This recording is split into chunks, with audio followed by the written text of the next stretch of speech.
त्यांच्या सहकार्याने चालणारा आपला हा अखंड हरिनाम सप्ताह आणि याच भव्य दिव्य अखंड हरिनाम सप्ताहातील आजच्या या 6व्या दिवशीच्या कथेसाठी आपण सर्वजण उपस्थित आहात। गेली 5 दिवस आपण या ठिकाणी भगवान परमात्म्याची कथा श्रवण करत आहोत। काया वाचा मनाने सर्वस्व समर्पित करून घर संसार प्रपंच बाजूला सारून या धर्म मंडपामध्ये आपण उपस्थित होतो। त्याच उत्साहाने प्रेमाने आजही आपण सर्वजण या ठिकाणी उपस्थित झाला आहात। या 6व्या दिवसाच्या कथेला प्रारंभ करण्यापूर्वी ज्या आराध्य दैवतेच्या प्रांगणामध्ये आपण ही कथा संकीर्तन करत आहोत अशा रामभक्त मारुतीरायांच्या चरणावरती आपण विनम्र भावनेने प्रणिपात करूया। तदनंतर माझ्या या व्यासपीठावरती कथेला साथ करण्यासाठी जी कलाकार मंडळी उपस्थित आहे, ज्यामध्ये सिंतची साथ करण्यासाठी ज्यांचं सहकार्य आपल्याला लाभलंय, आदरणीय संगीत विशारद शंकर महाराज पाचांगे महाराजांच्या चरणावरती दंडवत प्रणिपात। त्याच पद्धतीने त्यांना गायनाची कोरसची साथ करणारे आदरणीय श्री हरिभक्तपरायण महादेव महाराज पाचांगे, त्यांनाही अगदी अंतकरणापासून वंदन। तसेच आपल्या जवळचे माझे परमस्नेही हरिभक्तपरायण हनुमान महाराज मुंडे, त्यांनाही अगदी हृदयापासून दंडवत प्रणिपात। तबल्यावरती साथ करणारे माझे गुरुबंधू माझे परममित्र हरिभक्तपरायण महारुद्र महाराज मुंडे, त्यांनाही अगदी हृदयापासून वंदन करतो। तसेच आपण सगळे देवरूप श्रोतृवर्ग वेळात वेळ काढून या ठिकाणी कथेसाठी आलात।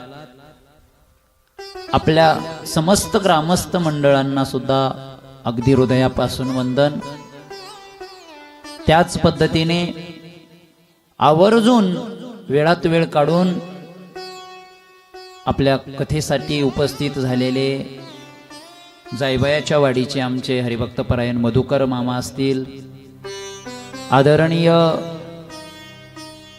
डॉक्टर साहेब असतील ज्ञानेश्वरजी केंद्रे, तसेच इतरही बाहेरगावून आलेली काही पाहुणे मंडळी असतील, आपल्या सगळ्यांच्या चरणावरती विनम्र भावनेने प्रणिपात करतो आणि आजच्या या 6व्या दिवशीच्या कथेला प्रारंभ करतो। थोडा बेस कमी कर, ऐका। काल आपण 5व्या दिवसाची कथा पाहत असताना कृष्ण परमात्म्याने गोकुळामध्ये केलेल्या वेगवेगळ्या लीला, वेगवेगळ्या खोड्या, त्याचं धावतं वर्णन केलं।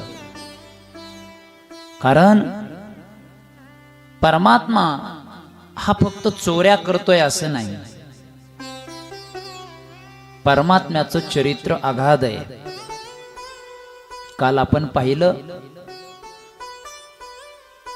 अगदी गोकुळात जाण्याच्या अगोदर पासूनच देवाने आपल्या चरित्राला सुरुवात केली। 8 वर्षाची मूर्ती घेऊन प्रगट होणं असेल, देवाला उचलल्याबरोबर तुरुंगाची दारं उघडणं असतील, अंगठ्याचा स्पर्श झाल्याबरोबर यमुनेने रस्ता देणे असेल, अशा कितीतरी लीला परमात्म्याने आपल्या सबंध चरित्रामध्ये केलेल्या आहेत। काल आपण पाहिलं खोडकर स्वभावाच्या कृष्णाने वेगवेगळ्या खोड्या केल्या, चोऱ्या केल्या, पण हे करत असतानाच कंसाने जे वेगवेगळे राक्षस पाठवली होती त्या राक्षसांचा निपात सुद्धा परमात्म्याने केलेला आपण पाहिला. एवढंच काय, ज्यांना कोणाला अहंकार झालेला होता अशा मंडळीचा अहंकार सुद्धा देव कसा घालवतो याची काही उदाहरण आपण काल पाहिली. कारण काल्याच्या प्रसंगाच्या वेळी ब्रह्मदेवाचा अहंकार घालवला. यमुनेमध्ये राहणाऱ्या महाविषारी कालियाचा अहंकार सुद्धा देवाने घालवला.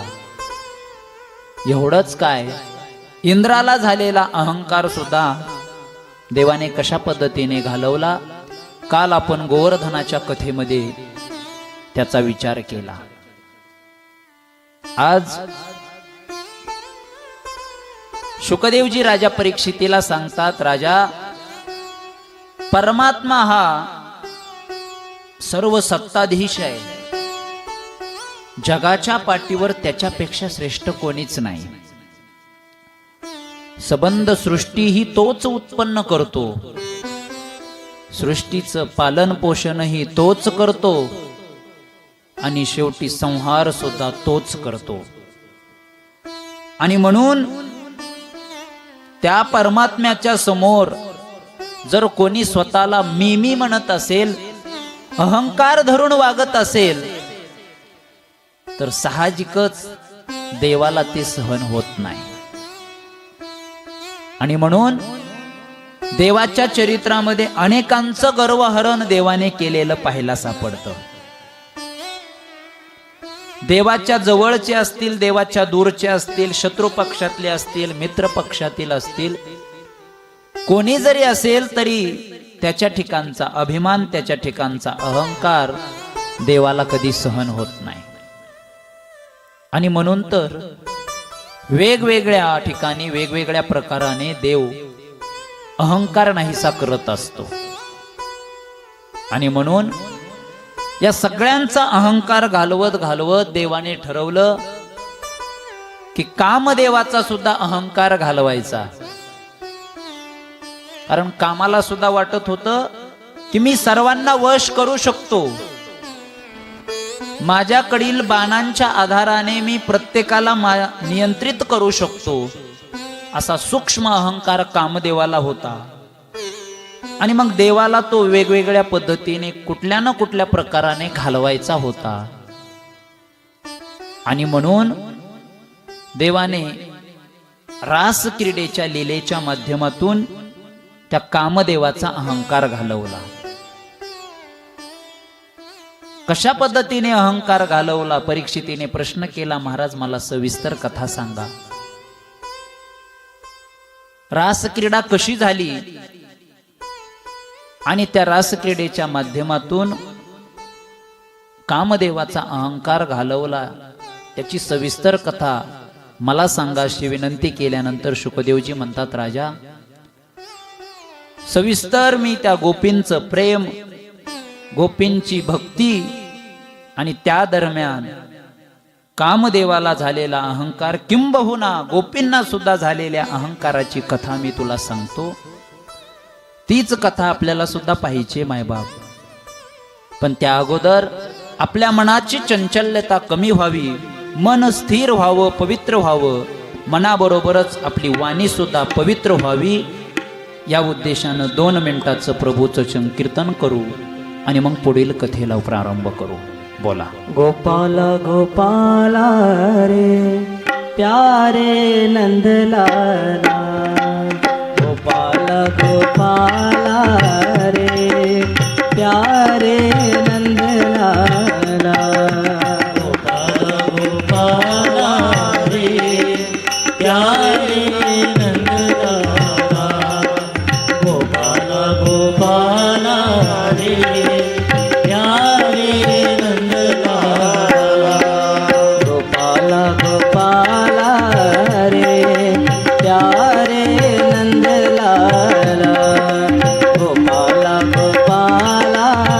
रे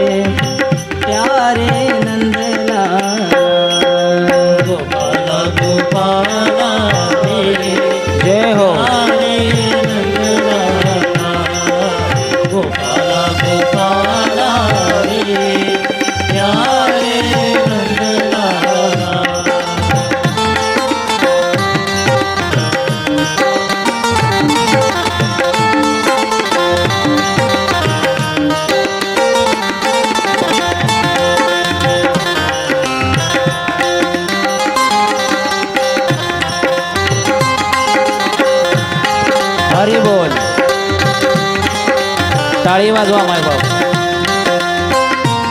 प्रेमाने टाळी वाजवायची.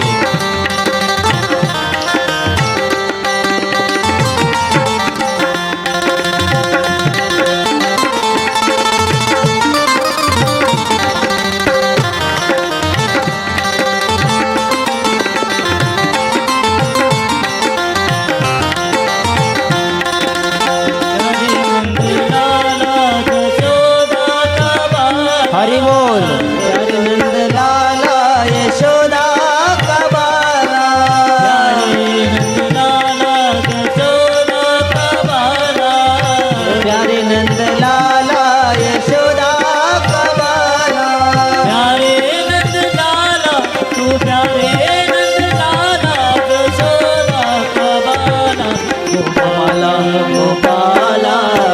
हरी बोल.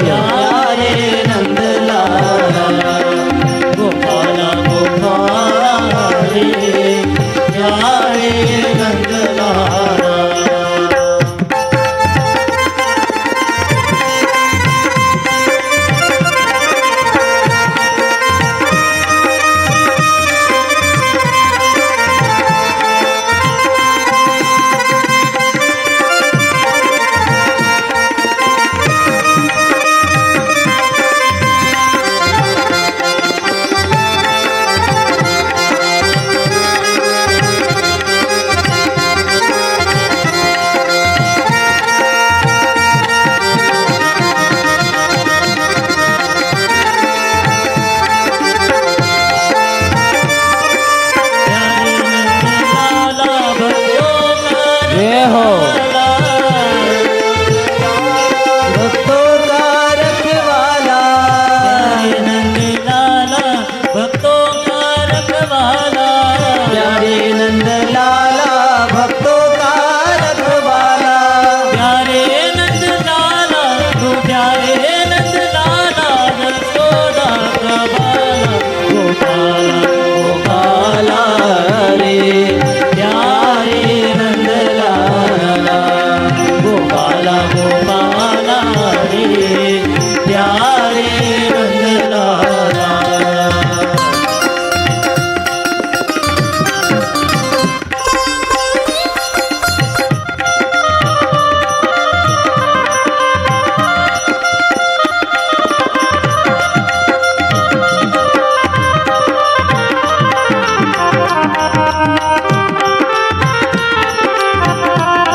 गोपाला गोपाला रे प्यारे नंदलाला, गोपाला गोपाला रे प्यारे नंदलाला, गोपाला गोपाला रे प्यारे नंदलाला, गोपाला गोपाला रे प्यारे नंदलाला. गोपाल कृष्ण भगवान की जय.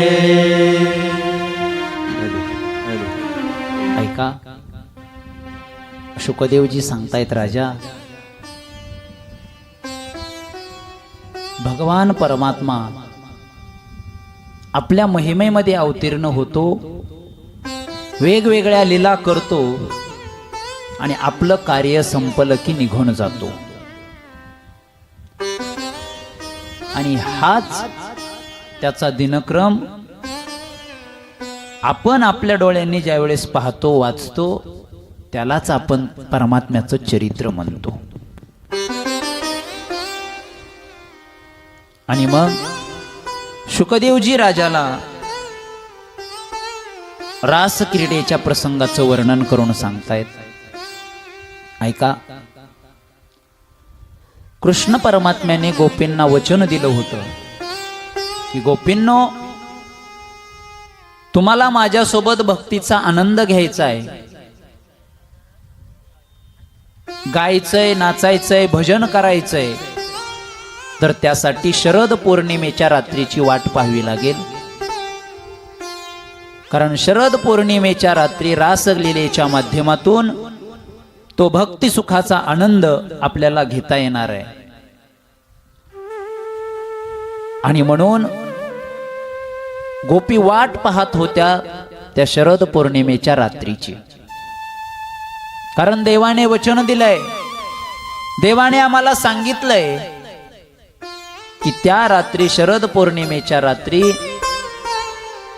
मी स्वतः तुमच्या सोबत भजन करेल, नाचेल, उड्या मारेल. आणि म्हणून सतत गोपी वाट पाहत होत्या त्या फक्त शरद पौर्णिमेच्या रात्रीची. बघता बघता दिवसामागून दिवस निघून गेले आणि शरद पौर्णिमेची रात्र आली. शरद पौर्णिमेची रात्र आल्यानंतर कृष्ण परमात्मा वृंदावनामध्ये गेले. वृंदावनातील एका वृक्षावरती बसले आणि सुंदर असा वेणू वाजवायला सुरुवात केली. ऐका. दिवस मावळायची वेळ आहे. थोडा काहीसा उजेड, काहीसा अंधार अशी परिस्थिती आहे. आणि अशा वेळेला गोरज मुहूर्तावरती कृष्ण परमात्मा वृंदावनामध्ये वेणूचं वादन करतोय. गोपींना काही खबर नाही. गोपी आपापल्या घरातील कामधंदा करतायत. कोणी गायीची धार काढण्यासाठी जातंय, कोणी आपल्या मुला लेकरांना खेळवतंय, कोणी शेतावरून घराकडे येतंय, कोणी पतिसेवेमध्ये, कोणी स्वयंपाक बनवतंय, कोणी जीव वाढतंय. आपापल्या कामामध्ये व्यस्त आहेत त्या गोपी. आणि मग काम करत असताना अचानक परमात्म्यानं वाजवलेल्या त्या मुरलीचा ध्वनी, त्या वेणूचा आवाज त्यांच्या कानावरती पडला. जसा आवाज कानावरती पडला, मायबाप, भावना विभोर झाल्या त्या गोपी. कारण असा मधुर तो वेणू वाजत होता, एवढा गोड लागत होता कानाला, की असं वाटायचं की सर्व काही सोडावं आणि फक्त तो वेणू, ती बासरीच आपल्या कानाने ऐकावी. एवढं सुंदर परमात्म्याचं वेणू वादन चालू होतं. आणि मग गवळणीने हातातली कामं सोडून दिली आणि धाव घेतली ते त्या वेणूच्या नादाच्या दिशेने. घरादाराचा त्याग केला. मुलं, लेकरं, बाळ, पती, सासू सासरे काय म्हणतील, त्यांची परवानगी घ्यावी की नाही, त्यांना सांगावं की नाही, याचा कुठलाही विचार न करता त्या गोपींनी धाव घेतली ते वृंदावनाकडे. ऐका. करता करता सर्व गोपी गावाच्या बाहेर जमा झाल्या. प्रत्येकीला ओढ होती ती वेणूची. जायचं होतं प्रत्येकीला परमात्म्याच्या जवळ. आणि म्हणून सर्वजणी मिळून घरादाराचा त्याग करून ज्या ठिकाणी कृष्ण परमात्मा वेणू वाजवतोय त्या दिशेने निघाल्या. पाठीमागं कोण काय म्हणेल याची चिंता त्यांना नव्हती. कोणी आपल्याला नाव ठेवेल का, कोणी आपली निंदा करेल का. कारण रात्री अपरात्रीला आपण घराच्या बाहेर पडलोय, जंगलाच्या दिशेने आपला प्रवास चालू आहे. कुठलाच विचार डोक्यामध्ये न घेता त्या वेणूच्या आवाजाच्या दिशेने निघाल्या गवळणी. देवाचं वेणुवादन चालू होतं. आणि मग वेणुवादन चालू असतानाच देवाने पाहिलं की अरे गोपी तर सर्व काम धंदा घरदार सोडून या वृंदावनामध्ये येत आहेत. कृष्ण परमात्म्याच्या जवळ गोपी आल्या मायबाप, आणि पाहिलं त्यांनी सुंदर असा आमचा परमात्मा झाडावरती बसून सुंदर त्या बंसीचं वादन करतोय. आनंद वाटला, पण देवाला मात्र आश्चर्याचा धक्का बसला. देवाने सांगायला सुरुवात केली, गोपींनो, वेळ लागलाय की काय तुम्हाला? अगर रात्रीच्या वेळेला घरदार सोडून तुम्ही या वृंदावनामध्ये कशासाठी आलाय? तुम्ही यायला नको होतं.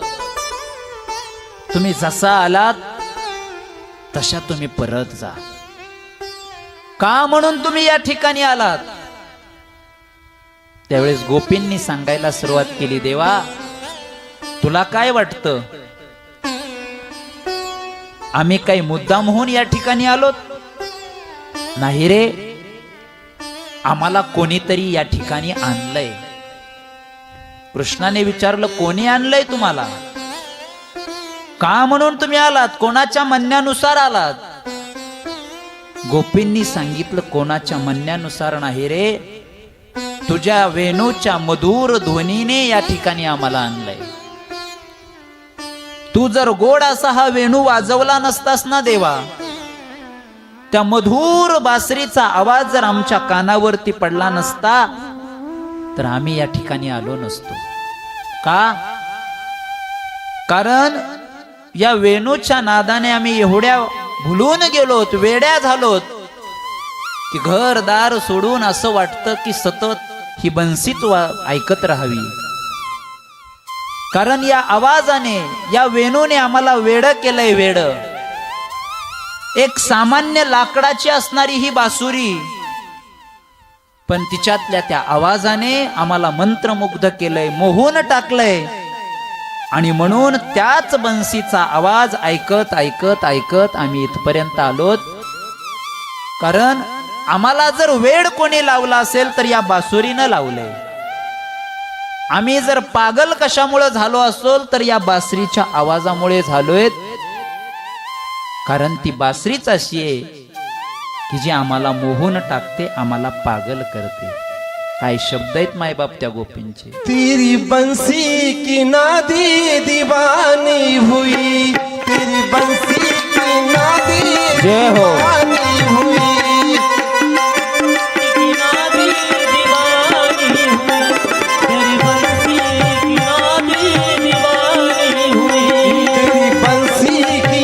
हरि बोल. दीवानी हुई, तेरी बंसी की नादी दीवानी हुई, तेरी बंसी की नादी दीवानी हुई, तेरी बंसी की नादी दीवानी हुई.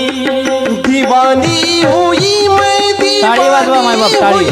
जय हो. दीवानी हुई मैं, दीवानी हुई, दीवानी हुई मैं, दीवानी हुई, दीवानी हुई मैं, दीवानी हुई.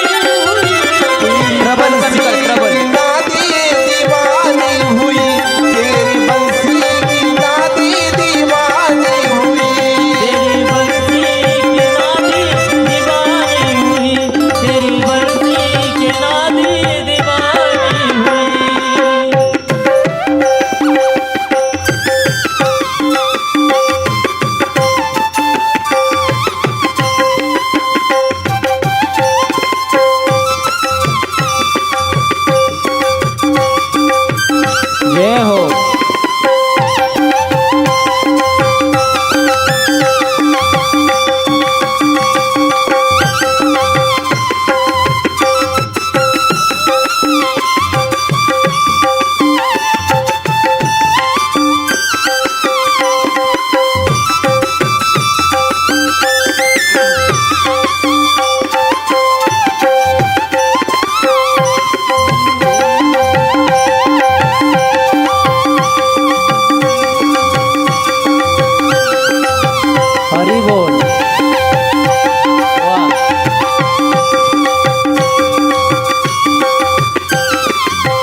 हरी बोल.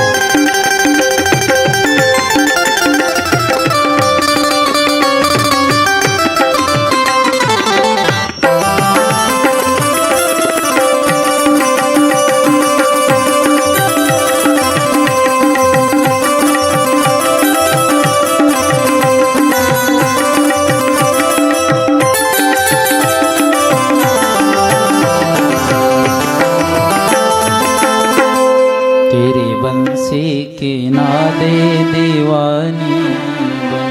देवा, अरे मधुर अशी बंसी तुझी आहे रे, आणि म्हणून आम्ही दिवानी म्हणजे वेड्या झालोत, वेड्या. का? कारण आम्हाला वेड लावण्याचं सामर्थ्य तुझ्यामध्ये आहे, नवल नाही. तू तर आम्हाला वेड केलेलंच आहेस, पण तू वाजवलेली बंसी सुद्धा आम्हाला वेड करते. घनश्याम तेरी बंसी पागल कर जाती है. घनश्याम तेरी बंसी पागल कर जाती है. सोने की होती तो क्या कर जाती मोहन. सोने की होती तो क्या कर जाती मोहन. ये पास की होकर भी दुनिया को नचाती है. घनश्याम तेरी बंसी पागल कर जाती है. लाकडाची बंसी रे, लाकडाची आहे, पण लाकडाची असून सुद्धा एवढं मधुर वाजते, ही वेड करून टाकते. यदा कदाचित ही जर सोन्याची असती, सोन्या या धातूपासून जर देवा ही बनवली असती, तर हिनं काय केलं असतं. लाकडाची असून जर एवढं सामर्थ्य हिच्यामध्ये, एवढंच नाही देवा, अरे ही बंसी आम्हाला वेड लावील, नवल नाही. ही बंसी जीवन कसं जगावं हे सुद्धा आम्हाला शिकवते. ऐका मायबाप, देवाच्या हातातली बंसी आपल्याला जीवन शिकवते. त्या गोपी म्हणतात, देवा, जी बंसी तू वाजवतोयस, जी मुरली, जी बासुरी तू वाजवतोयस ना, त्या बासुरीला असे गोल गोल छेद आहेत. ज्या छेदावरती तू बोट ठेवून फुंकर मारतोस आणि वेगवेगळ्या पद्धतीचे आवाज काढतोस. अनेक अंगावरती छेद असणारी ही बासुरी काय शिकवते, किती गोड वर्णन केलंय, ऐका. दुख दर्द को सहना बंसी ने सिखाया है. दुख दर्द को सहना बंसी ने सिखाया है. जिसके छेद है सीने में, उसके छेद है सीने में, पूरबी मुस्काती है.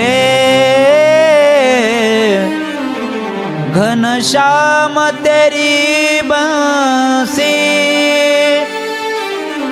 पागल कर जाती है. देवा, अरे अनेक छिद्र आहेत तिच्या अंगावरती, अनेक छेद आहेत, पण तिच्या अंगात छेद असून सुद्धा फिर भी मुस्काती है. अनेक दुःख, अनेक त्रास असून सुद्धा स्वतःचा त्रास बाजूला सारून ती बंसी हसते, आनंदित राहते आणि इतरांनाही आनंद देते. हा तिचा जीवनाचा धडा बऱ्याच गोष्टी आम्हाला सांगून जातो. अरे दुःख तर प्रत्येकाच्या जीवनात आहेत. दुःख नाही असा माणूस जगाच्या पाठीवर नाही. पण किती जरी दुःख असले तरी माणसाने हसत राहायचं, आनंदित राहायचं. कोण जाणे आपला चेहरा आनंदित झालेला पाहून समोरचा सुद्धा आनंदित होईल.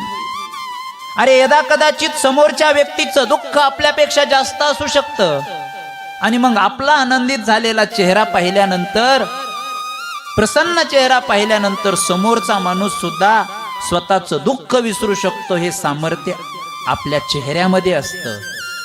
आणि म्हणून किती जरी दुःख असले तरी माणसाने आनंद कसा मिळवता येईल आणि आपण घेतलेला आनंद दुसऱ्याला कसा देता येईल. आनंद या जीवनाचा सुगंधा परी दरवळावा.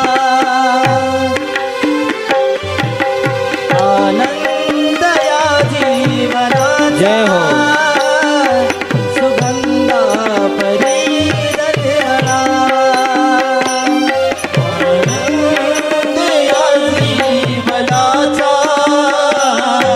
सुगंधा परी दरवळावा. आनंद या जीवनाचा सुगंधा परी दरवळावा.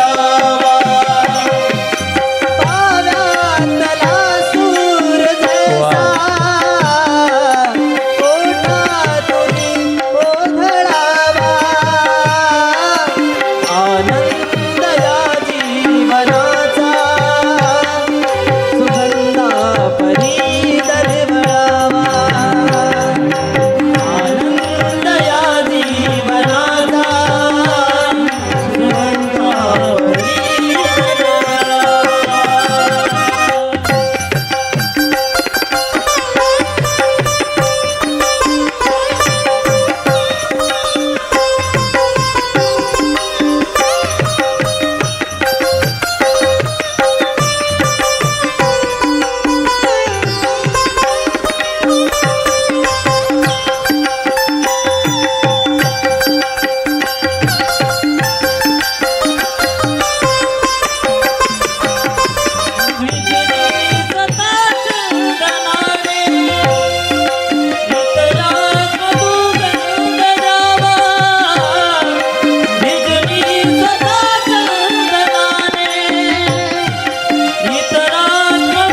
परी दरवळावा.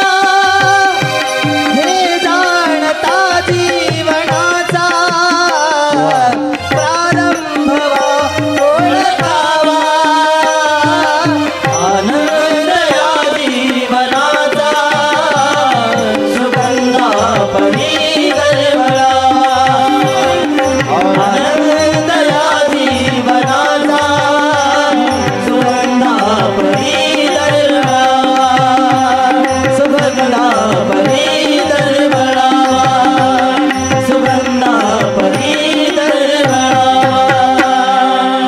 आनंद या जीवनाचा सुगंधा परी दरवळावा. अरे आपलं जीवन तर आनंदी आपण केलं पाहिजे, पण आपल्या जीवनातील आनंदरूपी सुगंध आपण इतरांना सुद्धा वाटला पाहिजे. त्याला खरं जीवन म्हणायचं.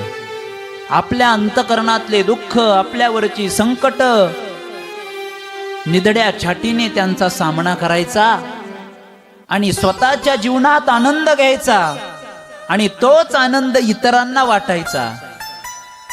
कारण दुःख तर प्रत्येकाच्या जीवनात आहे. अरे दुःख देण्यासाठी तर सबंध जग आहे. जगातली प्रत्येक माणसं इतरांना दुःखच देण्याचं काम करतायत. आणि मग अशा दुःख देणाऱ्या जगात जर एखादा माणूस आनंद देण्याचं काम करत असेल तर त्याच्यापेक्षा मोठी पुण्याई दुसरी कुठली नाही मायबाप. आणि दुसऱ्याला आनंद देणं, स्वतः दुःख जीवन असलं तरी इतरांना आनंद देण्याची गोष्ट जर कोण शिकवत असेल तर कृष्ण परमात्म्याच्या ओठावर खेळणारी बासुरी देते.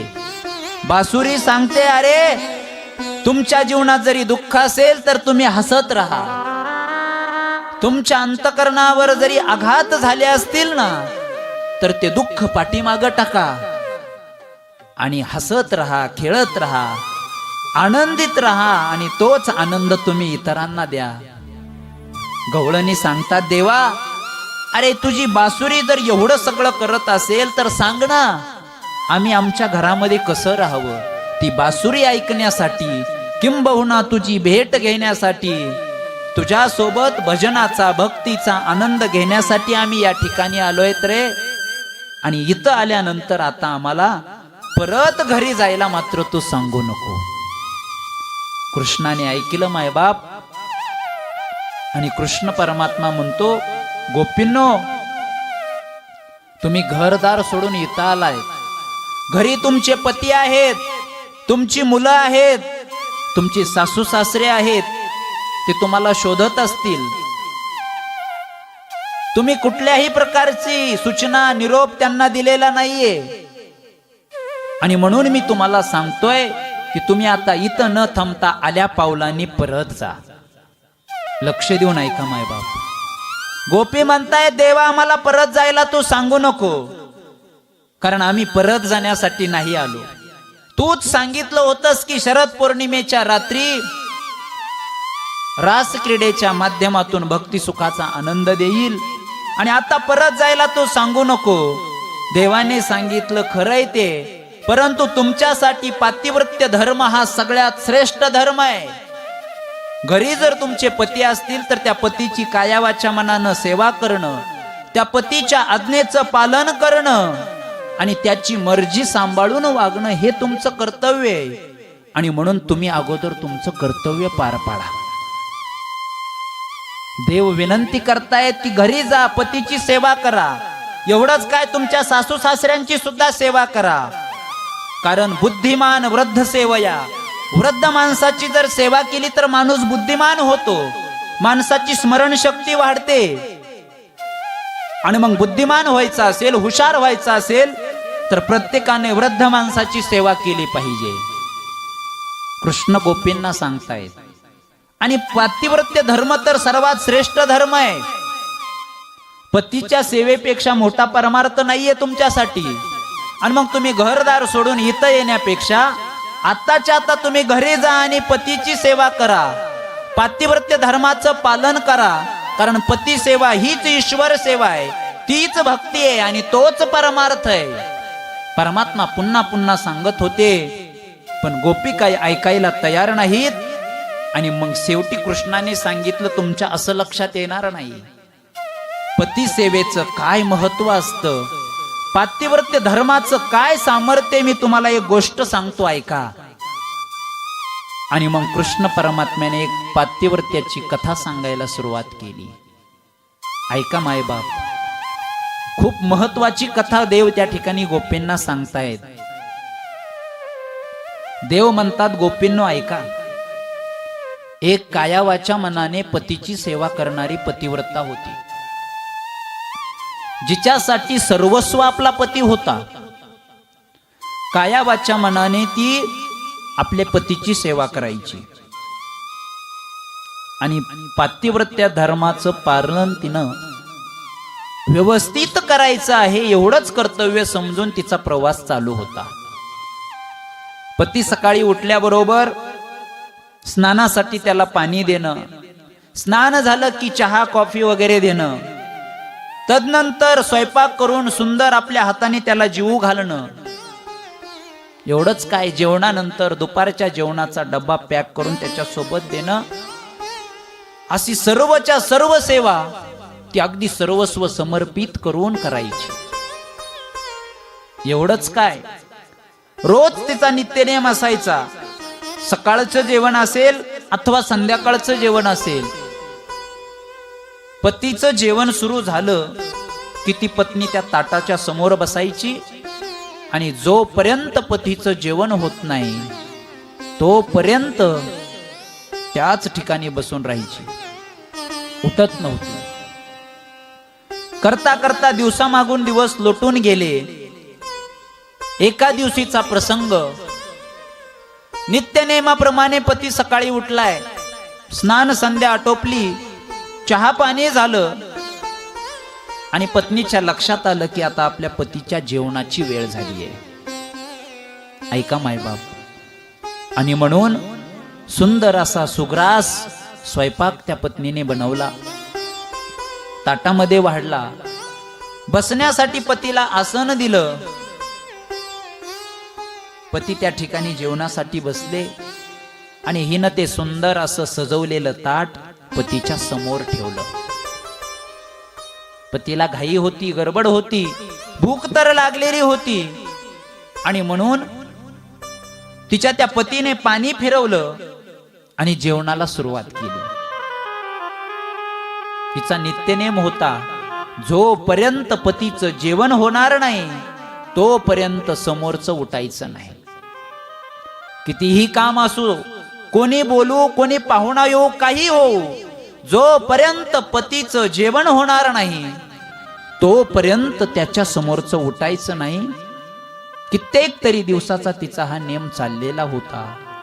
आजही त्याच पद्धतीने पतीचं जेवण सुरू झाल्याबरोबर ती समोर बसलेली आहे. पतीचं जेवण सुरू झालं. बघता बघता पतीचं जेवण अर्ध्यापर्यंत आलं. मन लावून पती जेवत होते. लागल ते पदार्थ ही पत्नी वाढायचं काम करत होती. पण एवढ्यामध्ये घडला असा प्रसंग, पतीचं जेवण अर्ध्यावर आहे, पत्नी त्याला जीव वाढते. एवढ्यामध्ये रांगणारा बालक जो झोपलेला होता अचानक तो झोपेतून उठला. त्या पत्नीचा जो बालक होता, बाळ होता, झोपेतून उठला आणि धाय मोकळून रडायला लागला. त्याला भूक लागली होती आणि साहजिकच भूक लागल्यामुळं तो आईला शोधत होता. आता मात्र त्या रडण्याचा आवाज या पत्नीच्या कानावरती पडला. लक्षात आलं तिच्या, जो माझा बाळ झोपला होता आता तो झोपेतून उठलाय. बराचसा वेळ तो झोपला होता, आता त्याला भूक लागली असेल, त्याला आपण पाजलं पाहिजे. उठून जावं तर कसं जावं, कारण समोर पतीचं जेवण चालू आहे. ऐका मायबाप, नाही जावं तर तिकडं भुकेने व्याकुळ बाळ रडतोय, काय करावं. द्विधा मनस्थिती झाली तिची. लक्षात येत नव्हतं. तोपर्यंत ते बालक रडत रडत रडत रांगायला लागलं. रांगत रांगत निघालं. त्या पत्नीला वाटलं हे रांगत रांगत बालक माझ्याकडे येईल. मनोमन प्रार्थना करत होती, देवा अरे माझी पती सेवा चालू आहे आणि माझा बाळ तर त्या ठिकाणी रडतोय, रांगत येतोय. देवा कृपा करून त्या बाळाला माझ्याकडे पाठव रे. जर ते रांगत रांगत इथपर्यंत आलं तर मी पटकन त्याला उचलून मांडीवर घेईल आणि माझ्या पती सेवेमध्येही अंतर पडणार नाही. मनोमन देवाची प्रार्थना करत होती. पतीचं जेवण चाललं होतं. ऐका मायबाप, तेवढ्यामध्ये ते रांगणारं मूल पुढं पुढं पुढं सरकायला लागलं. बरं वाटायला लागलं. धावत धावत रांगत रांगत ते माझ्याकडे येणार आहे असं वाटू लागलं तिला. पण अर्ध्यापर्यंत आल्यानंतर त्या बाळाने रांगण्याचा रस्ता बदलला आणि जिथं धगधगीत विस्तवाची चूल होती त्या चुलीच्या दिशेने ते मूल रांगायला लागलं. आता मात्र घालमेल झाली त्या पत्नीची. देवा आता काय करू मी. अरे माझा बाळ तर आता त्या चुलीच्या दिशेने रांगतोय, जी चूल खड्ड्यात आहे, धगधगीत विस्तवाचे निखारे त्यामध्ये, आणि तिकडं माझा बालक रांगतोय. देवा आता काय करू. उठून जावं तर पती सेवेमध्ये अंतर पडतोय आणि नाही जावं तर बालक माझा चुलीच्या जवळ जातोय. रडायला लागली. हंबरडा फोडला तिने. देवा अशी माझी परीक्षा बघू नको रे. काय केलंय मी. अरे मी तर कायावाच्या मनाने माझ्या पतीची सेवा करते. आजपर्यंत कधीच मी जेवण चालू असताना उठून गेले नाही रे. पण आता मात्र माझा बालक चुलीच्या दिशेने रांगतोय. काय करू देवा, माझी मदत कर. देवा माझ्यावर कृपा कर. मनोमन देवाचा धावा करत होती, अश्रू गाळत होती.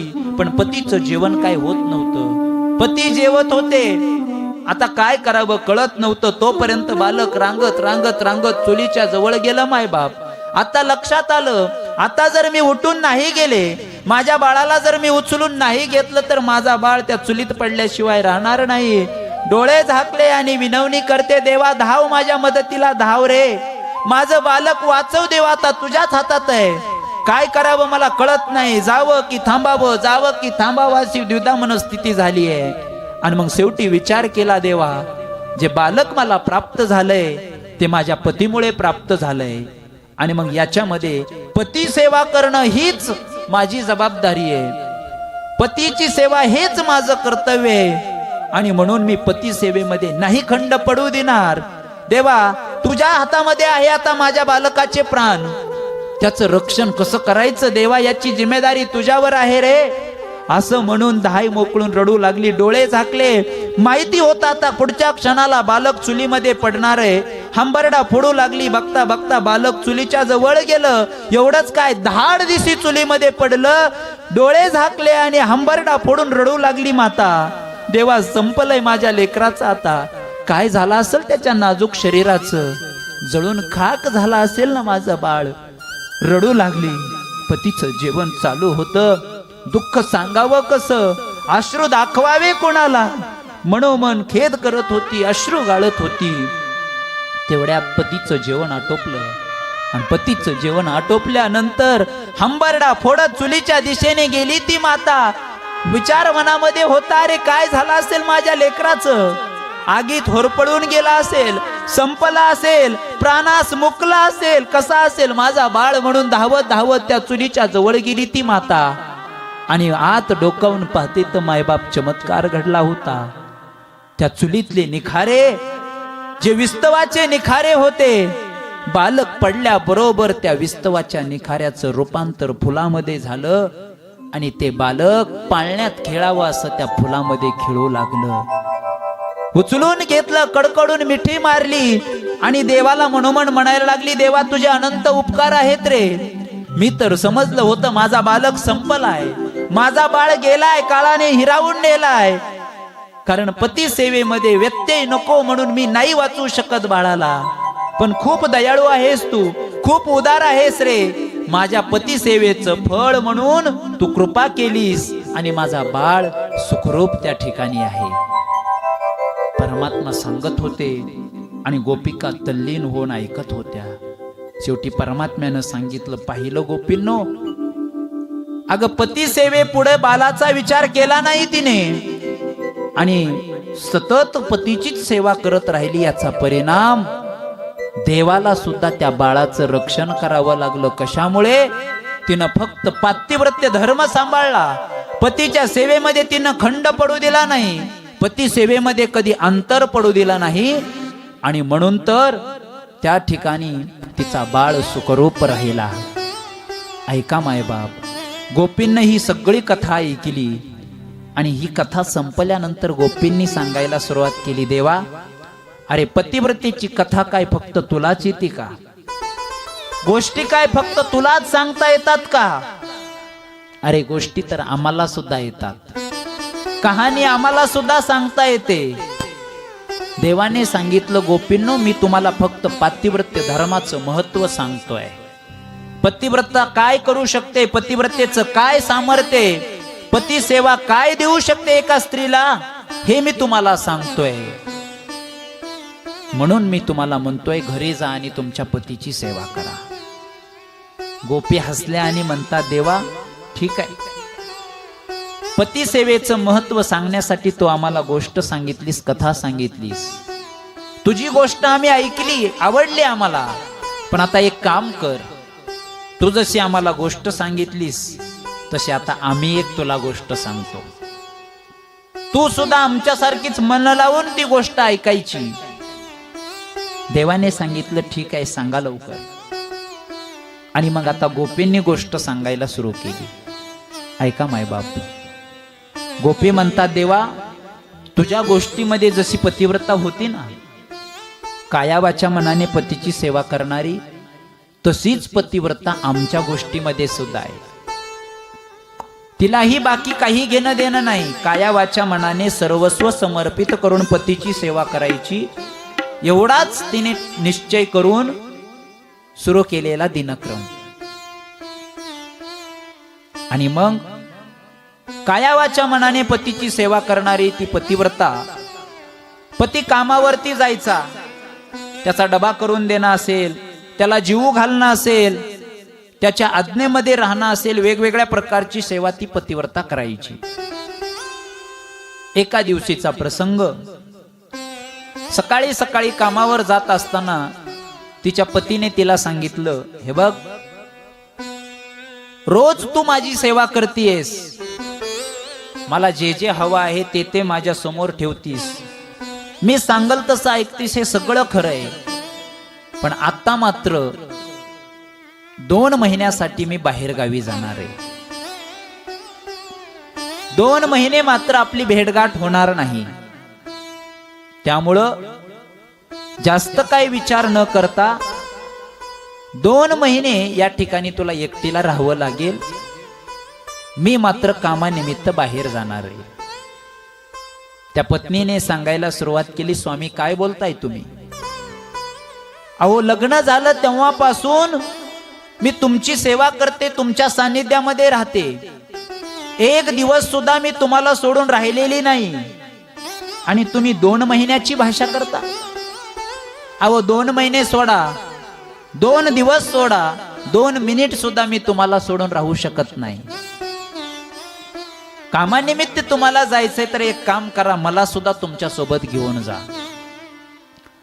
त्यानं सांगितलं, तुला मी नेलं असतं, परंतु कंपनीची बाकीची माणसं माझ्या सोबत आहेत, ग्रुपने आम्हाला त्या ठिकाणी राहायचंय म्हणून तुला नाही नेता येणार. तुला मात्र याच ठिकाणी एकटीला घरी राहावं लागेल.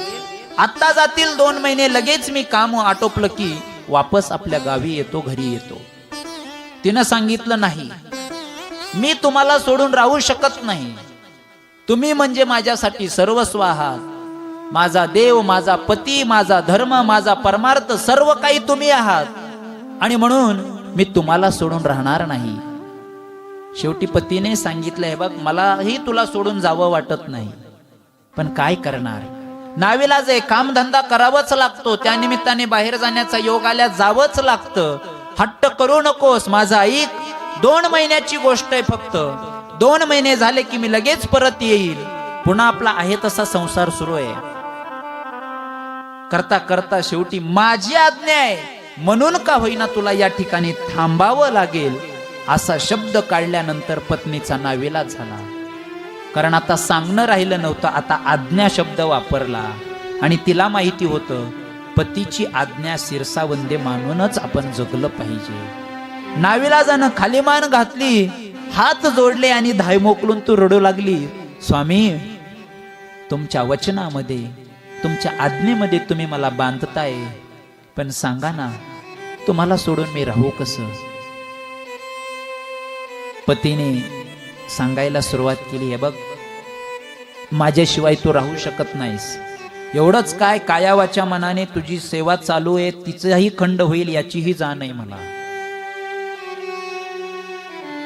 पत्नीने सांगितलं, जायचंय तुम्हाला, तुम्ही जाणार म्हणता, जा तुम्ही, पण तुम्ही गेल्यानंतर तुमच्या अस्तित्वाची जाण मला राहावी, किंबहुना तुम्ही याच घरामध्ये आहात याचं स्मरण मला राहावं, म्हणून तुम्ही काहीतरी तुमची आठवण ठेवून जा, जेणेकरून त्याच्याकडे पाहून माझं मन थोडंसं समाधानी होईल.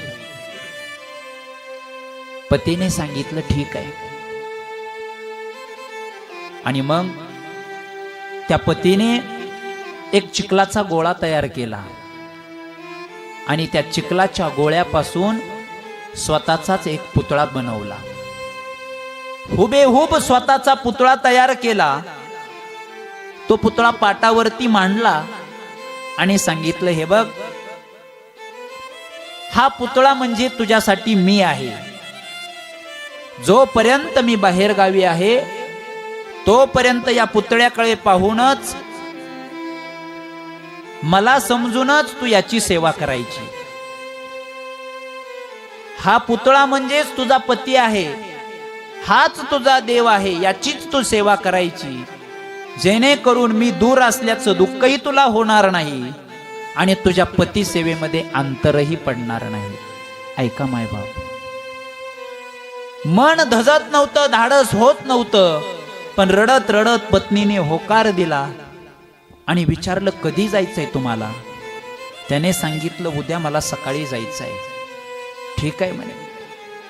काय तयारी करायची ती तयारी केली आणि दुसऱ्या दिवशी बॅग भरून पतीच्या हातात देऊन पतीला निरोप दिला. मायबाप जाताना पुन्हा एकदा पतीनं सांगितलं, हे बघ, मी जोपर्यंत येत नाही तोपर्यंत या माझ्या पुतळ्यालाच तू पती समज, त्याचीच सेवा कर, जेणेकरून माझा वियोगही तुला सहन करावा लागणार नाही आणि तुझी सेवाही खंडित होणार नाही.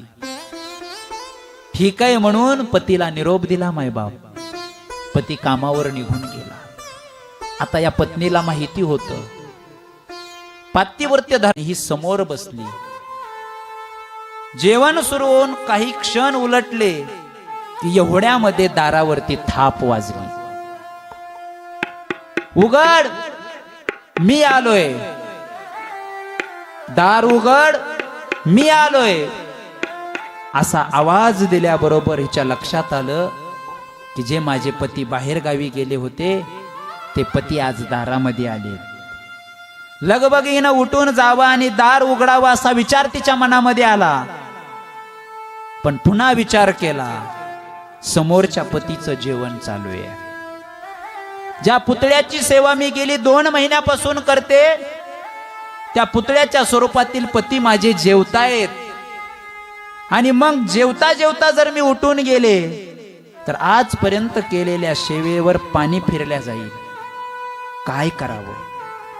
उठून जावं तर जेवणामध्ये व्यत्यय येतोय आणि नाही उठावं तर दारामध्ये खरा पती आलाय. काय करावं? द्विधा मनस्थिती झाली तिची.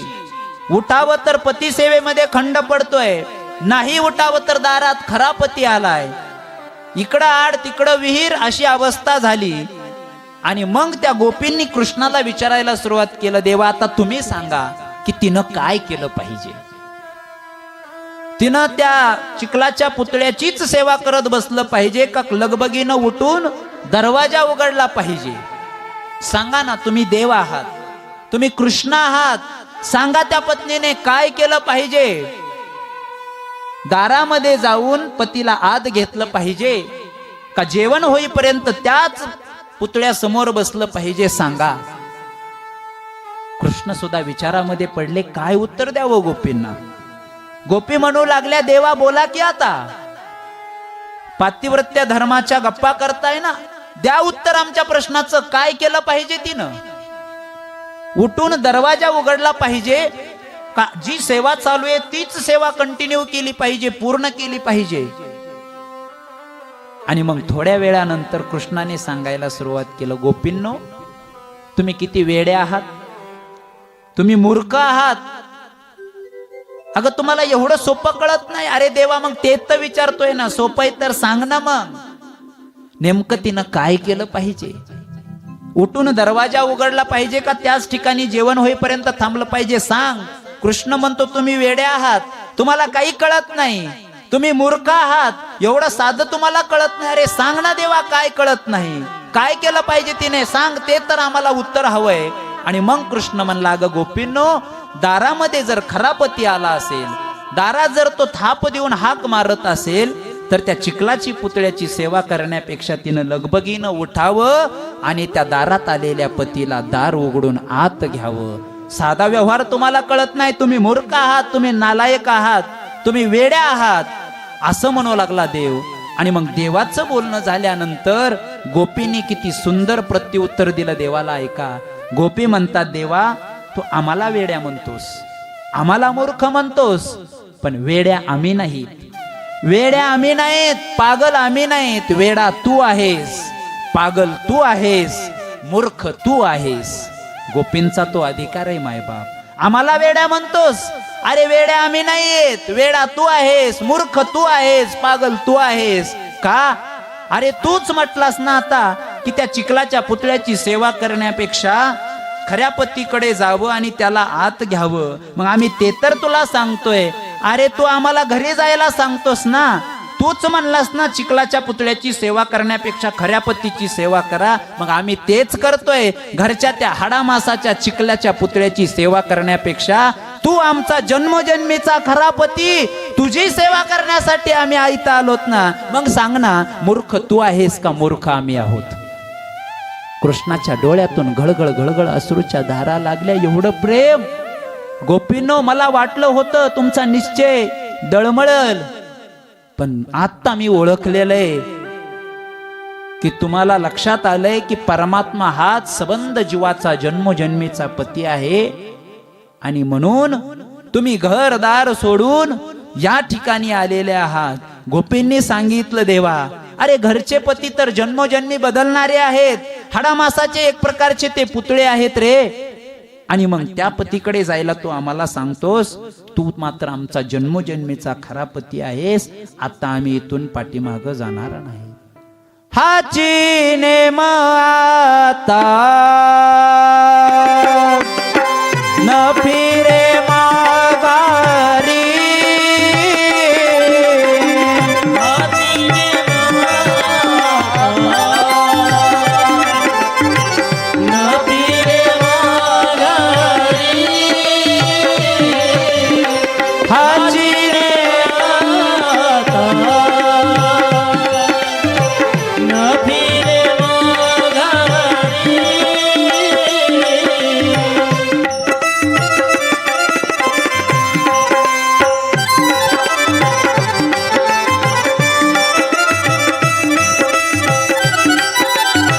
बैसले से जारी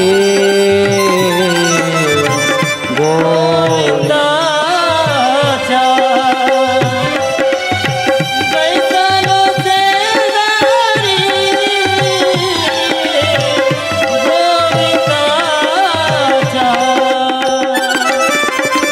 आता दुसरी पटराने बळे घरारी घी झाले, पटराने बळे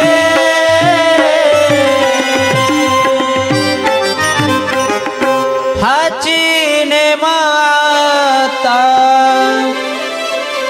न फिरे माघारी, बैसले से जारी गोविंदाची.